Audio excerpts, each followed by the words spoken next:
मेरे को एक बच्ची मिली, छोटी सी थी।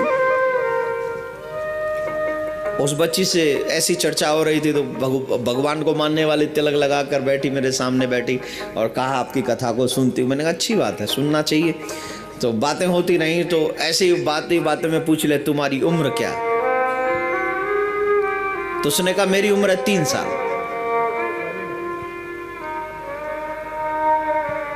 मतलब 3 साल, बताओ तो सही। बोले महाराज वैसे तो मैं 23 साल की हूं, लेकिन मेरे 20 साल बेकार हो गए। मैंने 20 साल तक भगवान का भजन नहीं किया, मैंने 20 साल गुरु दीक्षा नहीं ली, मैंने 20 साल भगवान के नाम का जप नहीं किया, गले में तुलसी की कंठी नहीं पहनी, तो मेरे वो 20 साल बड़े व्यर्थ बर्बाद हो गए साहब। तो वो 20 साल तो मेरे हैं ही नहीं, मेरे तो हैं ये 3 साल। जिन 3 साल पहले मैंने अपने गुरु की शरण में जाकर दीक्षा ली और दीक्षा लेकर 3 साल पहले से मैं भगवत भजन कर रही हूं, तो मैं कह सकती हूं मेरी उम्र मात्र 3 साल है, 20 साल खराब हो गए। घर में जाके बजा लेना।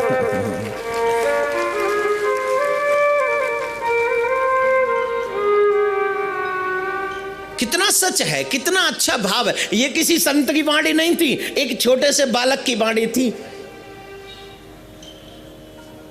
हमें तो कोई भी सिखा सकता है मेरे भाई बहन, जो हमें अपने चरित्र से उदाहरण दे दे, जो अपनी वाणी से उपदेश दे दे, हमें स्वीकार तो हमें करना है। किसकी माननी किसकी नहीं माननी, ये तो हमारी जिंदगी, हमारा फैसला। तो मेरा अभिप्राय आप सबसे एक ही बात कहने का है कि आप लोग भी सभी भक्त प्रेमी कोई भी समय मत गमाइए। जब चिंता सताने लगे तो चिंतन करो। जब आप चिंतन करोगे, मुझे ऐसा लगता है कि आपकी सारी चिंताएं अपने आप दूर हो जाएंगी। बाबा भोलेनाथ भी चिंतन करने लगे, समाधि में बैठ गए अपने राम का। हम छोड़े दुनिया, जो दुनिया चिंता दे उसको तुम छोड़ दो, और दुनिया को नहीं छोड़ा ना फिर भी, तो दुनिया की दी हुई चिंता चिता पर जाकर समाप्त होती है, ध्यान रखना। अगर तूने चिंतन नहीं किया तो चिंता चिता पर छोड़ेगी जाकर। एक कवि ने लिखा है, चिंता चिता से बढ़कर है, घुन के समान लग जाती है।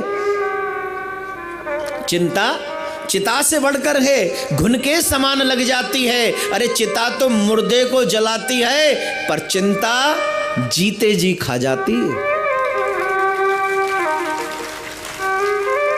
चिता तो उसी को जलाएगी ना जो मर गए, और चिंता सबको जला रही है, सबको खा रही है। जो जिंदे हैं उनको भी, मर गए तो उनकी कोई दूसरी चिंता शुरू हो गई, वो तो वहां लग रहे हैं ऊपर अपना भोगने, लेकिन चिंता तो वहां भी चल रही है।